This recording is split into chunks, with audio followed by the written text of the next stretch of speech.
Good morning, Boulder County. It's Wednesday, May 20th. I'm Kelly Gary, filling in for Shay Castle. And this is The Frequency, a weekly podcast covering the news, events, and voices shaping the Boulder Valley. In our feature today, we'll hear from people on the front lines in the fight against ICE. But first, the headlines. Longmont's Tower of Compassion has officially been recognized as a historical landmark. Built in 1973, the Japanese pagoda was a gift from the Kanemoto family to the city of Longmont in honor of the town's kind treatment of its Japanese residents during World War II, when Japanese Americans were being interned. The tower also recognizes the Kanemoto's many contributions to the community, which include large donations of land in what is today the South Moore neighborhood. The Tower of Compassion has been listed on both the state and national registers of historic places, part of an initiative by History Colorado for America's Bicentennial and Colorado's Sesquicentennial. Local elections are still months away, but those in the know are preparing now. The Raucous Caucus, a candidate forum hosted by Boulder progressives, has announced its date and location. The lively forum will be held Saturday, June 6th from 5 to 7 p.m. at Twisted Pine Brewery in Boulder. Attendance is limited to the first 100 registrants. Follow the link in our show notes to learn more and sign up. 2026 will see another round of city council elections in Boulder, as the contest moved from odd to even years. 3 incumbents won re-election in November 2025, along with 1 newcomer. This fall, the remaining 5 members' seats are up for grabs. More timely are Colorado's primary elections. In Democrat-dominant Boulder County, this is where most of the real competition between candidates happens. The League of Women Voters of Boulder County will be hosting candidate forums for the House District 19 seat, covering East Longmont, Erie, Dacono, Frederick, and Firestone. Find the link to attend and one to submit questions in our show notes. A second forum will focus on the race for Boulder County's treasurer. That will be held in person on Thursday, June 11th, starting at 6 p.m. at Longmont Public Media, 457 4th Avenue. Registration is required. Find that link, plus a live stream to watch virtually in our show notes. The primary election is Tuesday, June 30th. Lastly, Boulder has a new flag. The Museum of Boulder launched a contest at the start of this year that drew more than 100 submissions. The field was narrowed to 10 earlier this month, and a winner announced last week. The new design, Flatiron Sunrise Flourish, features geometrical red flatirons, a golden swath meant to represent the sun and Boulder's gold mining past, and a bright sky using the blue from Colorado state flag. It was designed by Michael Stewart Trimmer and refined by volunteers with the North American Vexillological Association. Vexillology is the study of flags, which I did not know. See all the submitted designs at the Museum of Boulder. You can rep Boulder and its new flag with merch dropping on Memorial Day. A few weeks ago, we had Boulder County DA Michael Doherty on the podcast to talk about federal immigration action in Boulder County and local law enforcement's policy of non-cooperation with ICE. After that show aired, organizers with the local Rapid Response Network reached out to ask if we'd have them on the show to share the non-law enforcement response to ICE. We were only too happy to do that. We sat down with 2 representatives of Boulder County's branch of the Colorado Rapid Response Network, or CORRN. We talked about how to help, the influx of volunteers after the murders of Alex Pretti and Renee Good in Minnesota, and why more people wanting to help isn't always the most helpful. These activists are choosing to be identified by the names they use within the Rapid Response Network. Their identities have been verified by Boulder Valley Frequency. We conducted this interview via Zoom. Listen to the full interview at patreon.com/Boulder Frequency Pod. ICE and ICE operation activity is very much present in Colorado. It just looks a little bit differently compared to some of the other cities that are really loud in terms of like the activity, for example, like Los Angeles, Chicago, Minneapolis, Texas. Colorado still, ICE present is very aggressive here. It's very swift and silent. And it happens because a lot of people don't know also that there is a rapid response network here ready to show up for them. That's why it seems a little quieter than it really is. In Boulder County, it looks very much the same way. There is still such a heavy presence of ICE here, especially when folks are going to and from the workplace. Usually, those are the busy hours in which people get kidnapped and detained and taken away.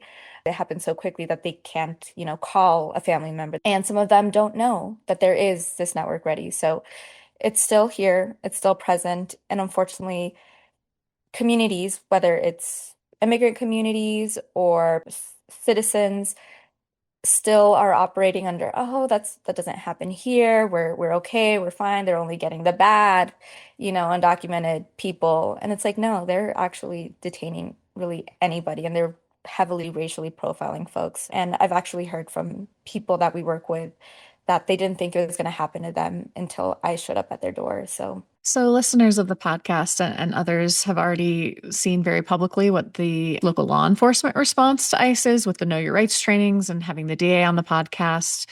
What does the community, the grassroots organizing response look like to this? In Colorado, for 10 years now, we've had the statewide network, the Rapid Response Hotline.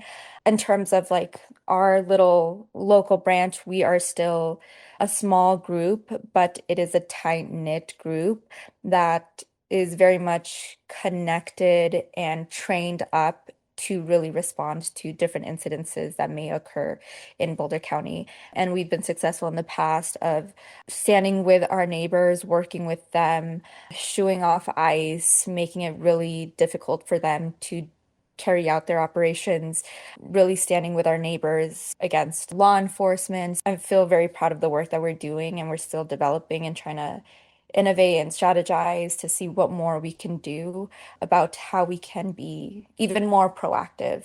For the better, for the worse, it's a reactive tactic. We get a call and then we go, but what can we do to be proactive to make sure our communities have the tools and resources to stand up for themselves, protect themselves, protect their families, their communities. What can the community at large do to support either the specific organizations you're talking about, and you've mentioned here, you mentioned several, or to support one another?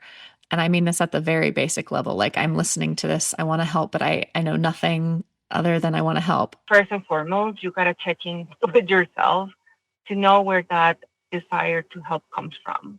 Is a lot of internal work? Is it white saviorism, or is it a sense of urgency that is coming up and emerging from your background and your history and wanting to applicate things? It has to be done with care and responsibility to not cause more harm or to create that effect of not only harming the movement, but also harming the people who need it the most and the people who need protection the most.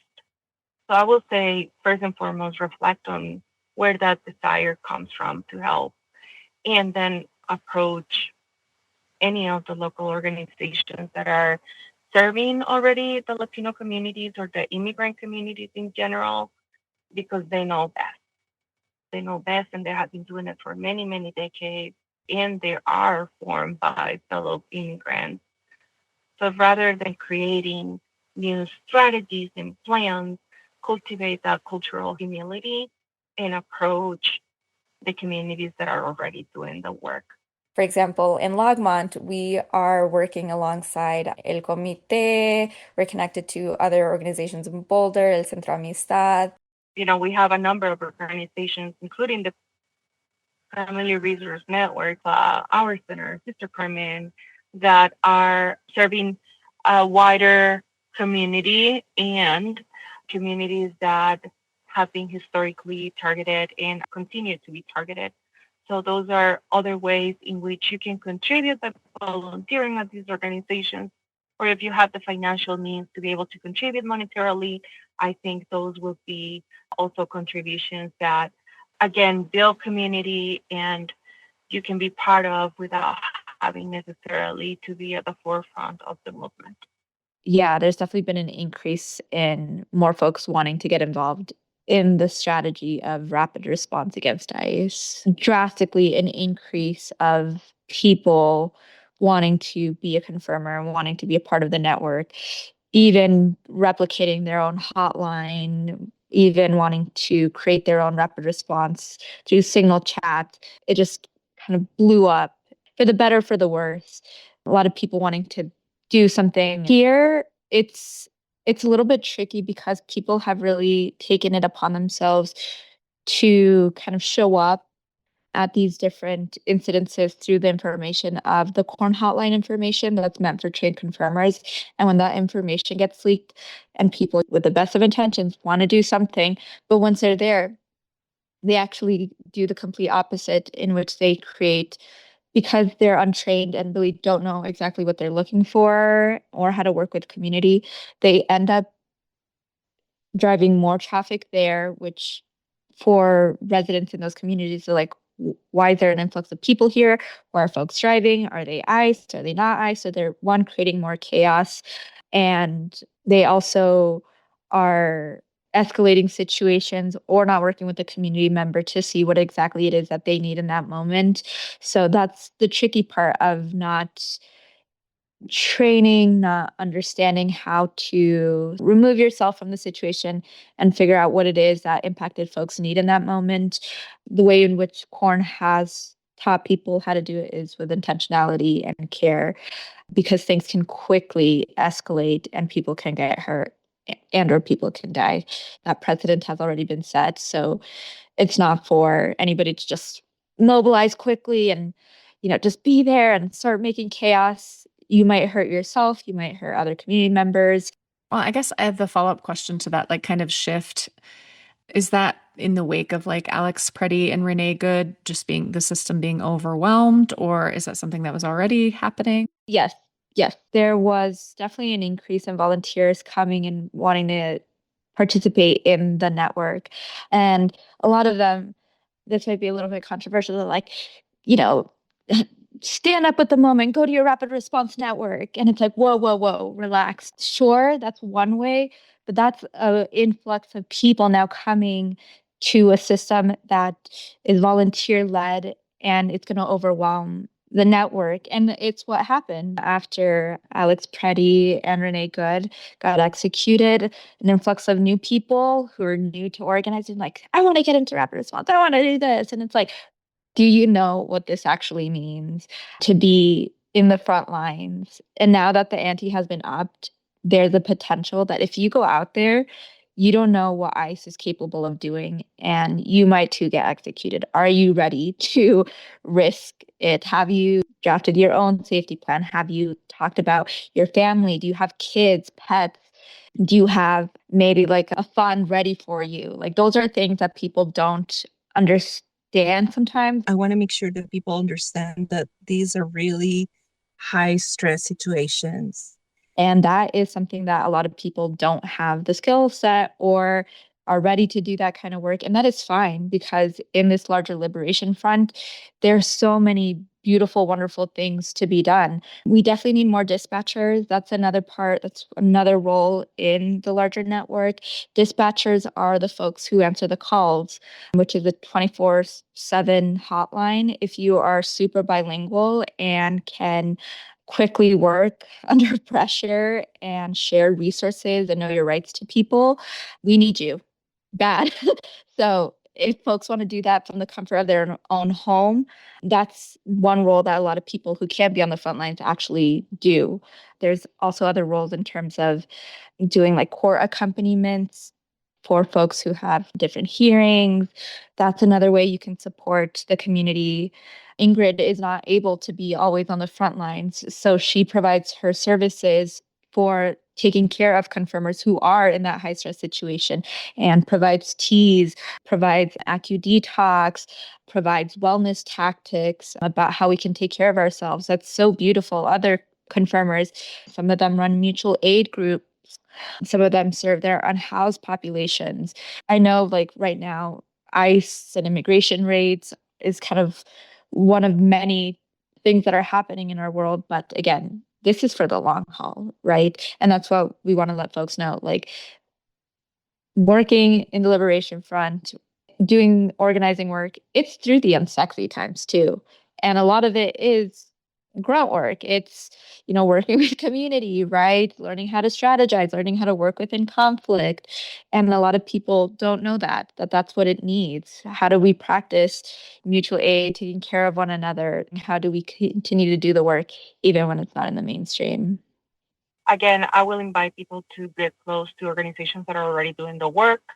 There's an ongoing Esperanza Fund that is being created by a local organization, also in partnership with one of the local county community foundations, to be able to support a lot of the people who are left behind after a deportation happens, and the families that struggle not only with the emotional component of losing a loved one, but also the economical and the financial and logistical support that they need when this happens. So that is available through the Longmont Community Foundation, and it's open. It's called the Esperanza Fund, and those funds are responsibly administered and managed by El Comité de Longmont, which is one of the long-lasting organizations that have been serving our immigrant communities and have not only the experience but the trust that community needs and deserves at this point in time where we are afraid and living in fear because of the pervasive narrative that we hear every single day. Thank you. So I'm hearing a lot of stuff there. Number one, get your own house in order. Number two, clean up your own little corner of the world and use your own skills and talents where you can make a difference. Make sure you're tapping into people who are already doing this work to give your time or money. What else should I be asking that I'm not asking? What's really important to this conversation? And that can be more broadly, or I don't know if you guys want to go in through the lens of like, hey, you already talked to law enforcement and here's some stuff we should talk about, or what else is necessary to this conversation? Through our own experiences in calling police in regards to ICE, is that we're usually left on hold for a very long time. Actually, a dispatcher, 911 dispatcher, I'm also a dispatcher with the Rapid Response Hotline. She called me yesterday when I was at dispatcher. So just to show you that unfortunately, even 911 dispatchers have their hands tied and they're calling me to report something that someone called them about. And they're like, we can't really do anything. Can you guys do something about it here? So we recommend folks call the hotline always. That's just our recommendation, that folks call the Rapid Response Hotline. And should they want to call the police thereafter, totally fine. They will find more of value in their situation if they call the hotline. We'll try to get volunteers there as fast as we can. We're there immediately to support our impacted community in any way that we can by slowing down an operation, reminding them of their rights, reminding ICE of our neighbors' rights too, just making it as obnoxious for them to do their job right there. As a hotline, as confirmers, we resist and we fight and we take certain risks that police are just not going to do. Police have their own agenda and mission, and that is to uphold the state, to uphold laws. And sometimes laws are not in our favor. They actually don't protect some of us in other ways that other people of other social identities are protected. We're really trying to emphasize like community protects community. We know what we need to do to stand in solidarity with our neighbors in that moment, but police have another role to play. They will not lead that work with the same kind of care and intentionality. Whereas here with the hotline, it's all about centering the community, the impacted person, the target of injustice, working with them and seeing what we can do to resist that situation and ensure that our community member doesn't get abducted. One more thing Ocho and Ingrid mentioned is how overwhelmed the organization can get when there's an influx of people wanting to volunteer. It can take weeks or months for someone to respond, but please be patient, Ocho said. And unfortunately, I think because we can't take everybody in at the same time, there's been a lot of frustration at times from community members like, I've contacted you so many times and I'm not getting a response. It's like, please be patient with the leaders of Hotline. Please be patient with regional organizers. So it's been a lot to take on. Thanks again to Ingrid and Ocho for coming on the pod. and for the work you do. You can report suspected ICE activity by calling 1-844-864-8341. I want to thank Shay Castle for getting such an important topic and story to our listeners. On Friday, we're releasing our full interview with a local cybersecurity expert whose warnings about flock license plate readers went unheeded at the Colorado Capitol. Before you go, here's one more thing.